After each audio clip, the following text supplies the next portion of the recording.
kord tahtis tulla börsile üks kodumaine ettevõte. Pakkumisel olid aktsiad tal ja neid oli tuhandeid. Peagi saabub märkimispäev ja tasutud saab investori vaev. Üks päev, kui kasum on käes, tuleb oodata uut IPO-t. Aktsiat märkis taksojuht, kojamees ja kõik teised suht. Kuniks sai üle märgitud päris mitme milku eest. Peagi saabub kauplemispäev ja investor oma kontol kasumeid näeb. Üks päev, kui kasum on käes, tuleb oodata uut IPO-t. Firma sai vaevalt börsile, kui hind juba lendab turbiidile. Spekulant müüs oma aktsiaid kuus ja tunne oli tal tuus. Peagi saabub märkimispäev ja tasutud saab investori vaev.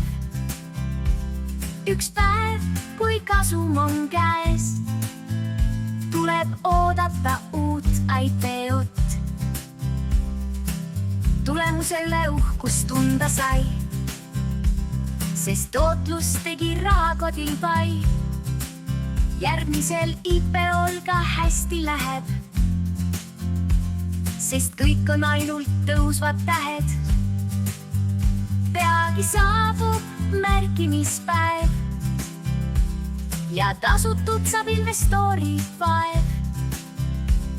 Üks päev, kui kasum on käes, tuleb oodata uut IPO-t. Kunagi saabub kauplemispäev, mil aktsia hinda miinuses näed. Kes siis küll vastutab, kui otsa saab IPO-droom? Kunagi saabub kauplemispäev, mil aktsia hinda miinuses näed.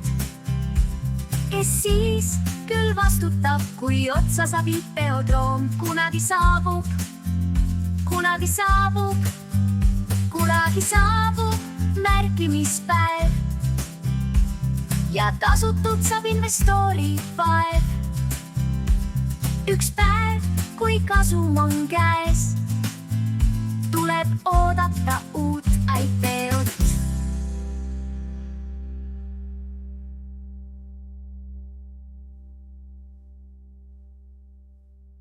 Aktsiat märkis taksojuht, kojamees ja kõik teised suht.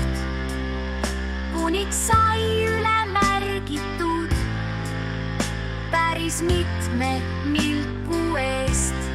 Peagi saabub kauplemispäev ja investor oma kontol kasumeid näeb. Üks päev, kui kasum on käes, tuleb oodata uut IPO-t.